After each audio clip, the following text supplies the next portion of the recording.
Guten Morgen aus Deutschland, Freunde. Bonjour les amis, je suis en Allemagne, au bord de la Baltique, dans une petite station balnéaire. Il est 7 h du matin et nos amis allemands, comme d'habitude, très matinaux, ont déjà ratissé toute la plage pour la nettoyer. Guten Morgen aus Deutschland, Freunde. Bonjour les amis, je suis en Allemagne, au bord de la Baltique, dans une petite station balnéaire. Il est 7 h du matin et nos amis allemands, comme d'habitude, très matinaux, ont déjà ratissé toute la plage pour la nettoyer. Enfin, quand je dis ratisser, c'est avec des tracteurs, bien sûr.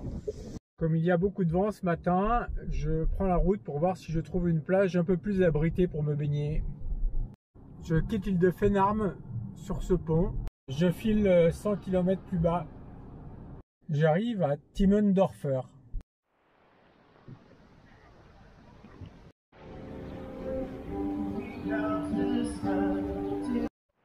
Je suis sur la plage de Timmendorfer. D'ailleurs, l'entrée de cette plage est payante. Il faut payer 3 € par jour pour y aller. Et à l'inverse des Nordiques, où tout s'arrête le 15 août, ici, il y a encore beaucoup de monde en vacances. Bien sûr, on retrouve les traditionnelles corbeilles allemandes. C'est parti pour mon dernier bain baltique. Elle est très propre, mais pas très chaude. Ça va être 17.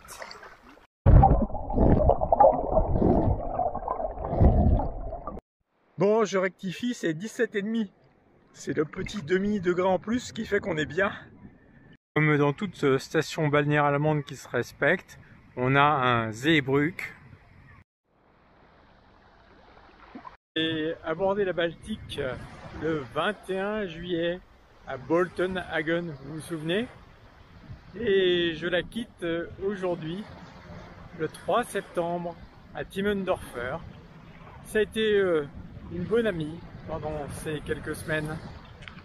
Bon, mon plan maintenant, après ce bain, c'est de me trouver un Fischbrötchen. Ben voilà, je l'ai. Pour bien terminer la séance plage, rien ne vaut une petite glace.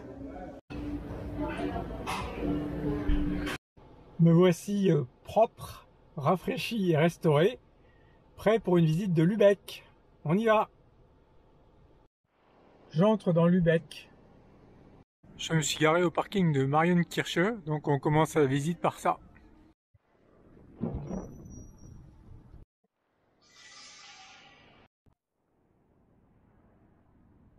Ici c'est la Breite Straße, c'est la grande rue piétonne.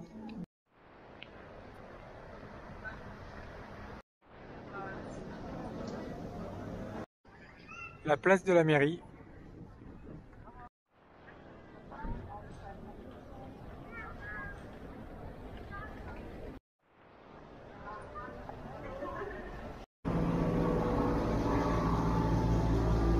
La Holstentor, entrée de la ville là.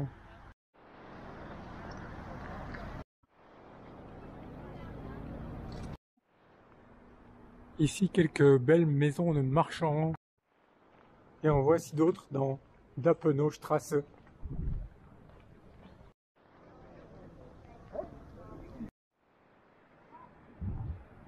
Maintenant je me dirige vers le musée hanséatique.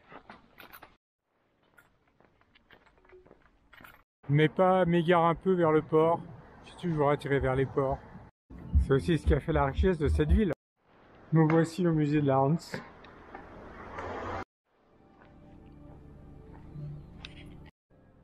La zone d'influence de la Hans.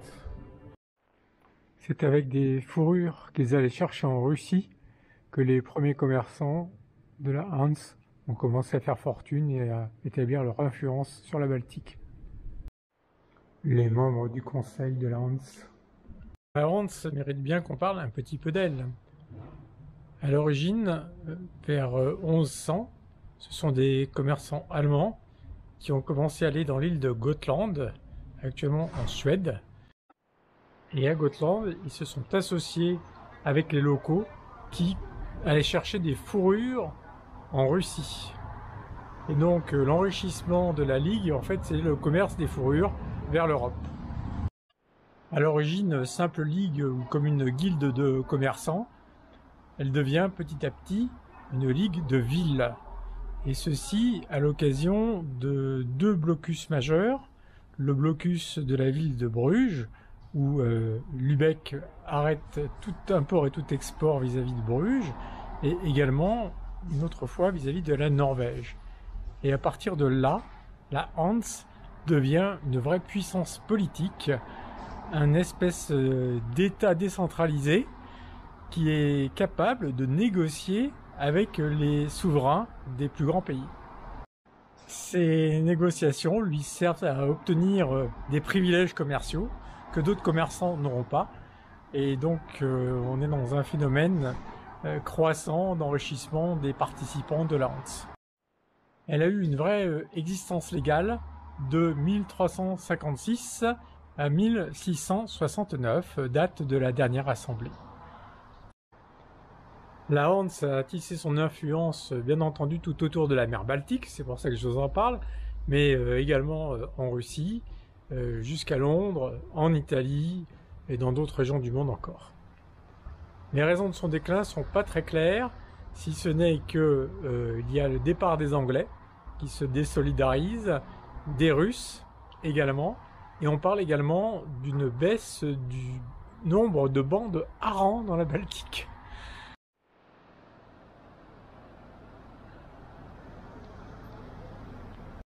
Je quitte Lübeck, je roule sud-ouest vers Brême. Je me suis fait prendre dans les bouchons, sans doute les départs en week-end à la sortie de Hambourg. Ça fait 1 heure que j'avance pas, j'ai fait 7 km en 1 heure. Je suis épuisé. Les conditions de circulation s'améliorent un peu là, mais je comptais être à Brême ce soir. Je suis encore à 100 km, donc ça va pas le faire du tout. Donc je sais pas exactement où je vais dormir. La prochaine sortie, je vais sortir. La nuit commence à tomber là, il faut que je m'arrête. Il y a une station-service, je crois que je vais faire le chauffeur routier qui dort dans son camion sur l'aire d'autoroute. Bah nous y voilà. C'est bien plein, ça va pas être très intime. Pour dîner, je vais finir les vieilles provisions dans la voiture. Je vais faire mon petit dîner ici, dans mon cocon. C'est pas la soirée la plus glamour de ma vie, mais ça me pèse absolument pas. Je termine ma journée sur cette aire d'autoroute, c'est là que je vais dormir parce que je suis fatigué. Mais au global, c'était une bonne journée. J'ai renoué avec les bains de mer de la Baltique, c'était très agréable. Avec une ville hanséatique, Lübeck. Et ça a un peu bouclé la boucle avec le début de mon voyage. C'est une façon douce de rentrer gentiment chez soi. À demain. Bye bye.